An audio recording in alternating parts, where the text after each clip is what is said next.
హిందూ నమస్కారం. పీష్వా బాజీరావు ఈయన మహారాష్ట్ర ఛత్రపతి శివాజీ మహారాజుకు చెందినటువంటి ఈ సామంత రాజు అనమాట. ఈయన 40 ఏళ్ళ జీవిత చరిత్రలో 40 యుద్ధాలు గెలిచినటువంటి గొప్ప యోధుడు అనమాట. ఈయన చరిత్ర పాఠ్యపుస్తకాలలో లేదనమాట. మన చరిత్ర పాఠ్యపుస్తకాలలో ఇంతవరకు లేదు. ఈయన చరిత్రే కాదు, ఛత్రపతి శివాజీ మహారాజు లేదు, రుద్రమాదేవి లేదు, ఇంకా ఎవరైతే మన హిందూ రాజులు ఎవరైతే ఉన్నారో వీళ్ళందరికీ కూడా మన పాఠ్యపుస్తకాలలో లేదనమాట. కారణం మనం హిందువులం కాబట్టి.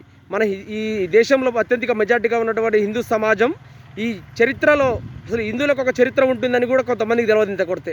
ఎందుకనంటే ఇప్పుడు ఎంతసేపటికి మన బుక్కులలో పాఠ్యపుస్తకాలలో ఏముంటుంది, ఎవరైతే ఈ అక్బర్, బాబర్, టిప్పు సుల్తాన్ ఎవరైతే యుద్ధం చేసినంత కాలం ఓడిపోయినటువంటి, ఎన్నిసార్లు యుద్ధం చేస్తే అన్నిసార్లు ఓడిపోయినటువంటి మహమ్మద్ గజనీ యొక్క చరిత్ర, ఓడిపోయిన వాళ్ళ చరిత్ర, మన హిందూ సమాజాన్ని ఎంతో నీచంగా ఎంతో దుర్భర పరిస్థితుల్లో నెట్టినటువంటి ఎవరైతే వీరున్నారో వీరందరి చరిత్ర మన పాఠ్యపుస్తకాల్లో ఉంటుంది. కానీ మనల్ని ఎంతో గొప్పగా పరిపాలించినటువంటి ఈ మన హిందూ సమాజం, హిందూ రాజులు ఎవరైతే ఉన్నారో వీరి చరిత్ర ఉంటుంది ఎక్కడో, కానీ పుస్తకాలలో ఎక్కడో ఒక చివరి మూలలో ఉంటుంది అనమాట.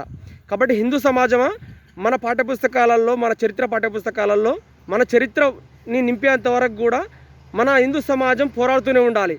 లేదు అనంటే ముందు తరాలు ఎవరైతే ఉన్నారో, మన పిల్లలు ఎవరైతే ఉన్నారో వాళ్ళకి అసలుకి మనకొక హిందువులకు ఒక చరిత్ర ఉంటుంది. అసలు హిందువులు అంటే ఎవరు అనేది కూడా చెప్పుకునే దుస్థితిలోకి చేరిపోతాం.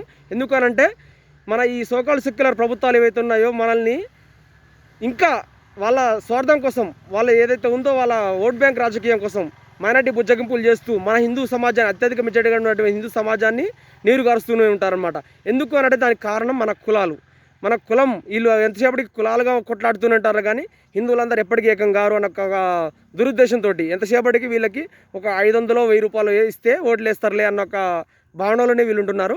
కాబట్టి హిందువులు ఎప్పటికైనా కానీ మన చరిత్ర పాఠ్యపుస్తకాలలో మన ఈ హిందూ రాజులు ఎవరైతే ఉన్నారో, ఛత్రపతి శివాజీ కానీ, రుద్రమాదేవి కానీ, ఈ పీష్వా బాజీరావే కానీ ఎవరైతే ఉన్నారో మన గొప్పగా పరిపాలించినటువంటి మన రాజులు ఎవరైతే ఉన్నారో వీరందరి చరిత్రను కూడా మన పాఠ్యపుస్తకాల్లో చేర్చాలి. మన దొడ్డి కొమరయ్య, చాకలి ఐలమ్మ వీళ్ళు ఎవరైతే ఉన్నారో వీళ్ళ చరిత్రను కూడా మన పాఠ్యపుస్తకాల్లో చేర్చాలి. ఎందుకనంటే మన హిందువులు ఎంత గొప్పగా పోరాడితే మన చరిత్రను మొత్తం దాచిపెట్టి ఎవరైతే వాళ్ళ ఓట్ బ్యాంక్ రాజకీయం కోసం, వాళ్ళని బుజ్జగించడం కోసం, వాళ్ళని మెప్పు పొంచడం కోసం వాళ్ళ చరిత్రని దొంగ చరిత్రలు లిఖించి పాఠ్యపుస్తకాలలో చేరుస్తున్నారు అన్నమాట. అదే మన హిందూ